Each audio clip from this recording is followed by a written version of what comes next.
the first word we want to think about is something called total available market. And I like to think of total available market as a pie. It's the entire pie.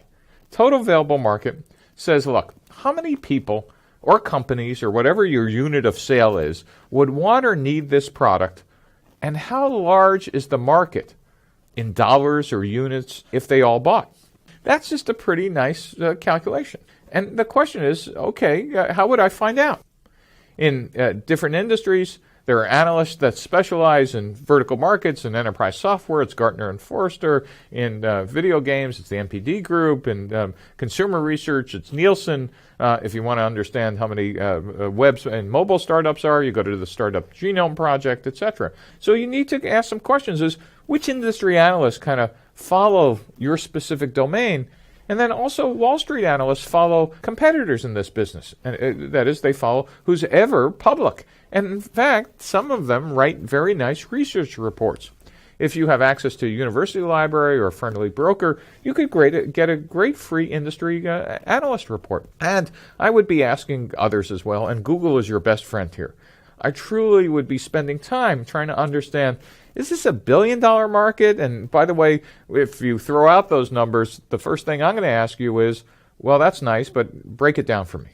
Help me understand how many users, who are the players, what are the competitors, etc. You need to understand this total available market pie in some detail before I'll let you get to the next step.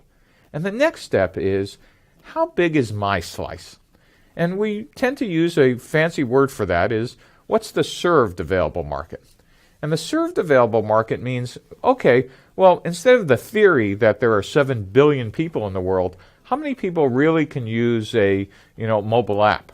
Oh, well, a mobile app is kind of dependent on how many people have mobile smartphones.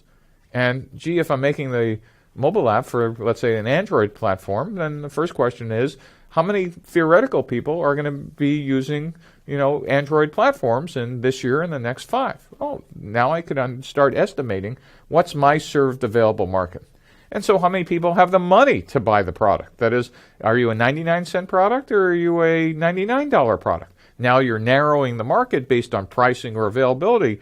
And you want to do some thought experiments, like how large would the market be in dollars if they all bought? If everybody in the served available market bought, how large would this be? And this is kind of your first test to say, oh, or wow. And so you want to understand this both for dollars and units. And how do you find out? Well, this is one where you're really out of the building and talking to customers.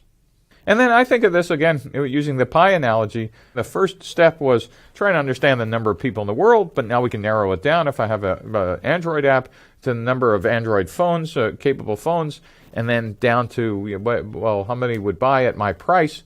But now we really want to get pretty specific. Who exactly am I going to sell in years 1, 2, and 3? How many customers is that? How large is the market if they all bought? That is, what we now are coming up with is the total number of dollars. If you had 100% market share, your revenue isn't going to exceed this number. And how many units would that be? Again, how do I find out? Boy, this is really about getting out of the building and talking to customers and talking to potential channel partners and talking to competitors, etc. You really, at the end of this exercise, now have a first pass hypothesis about, is this business model canvas worth executing for the next couple of years?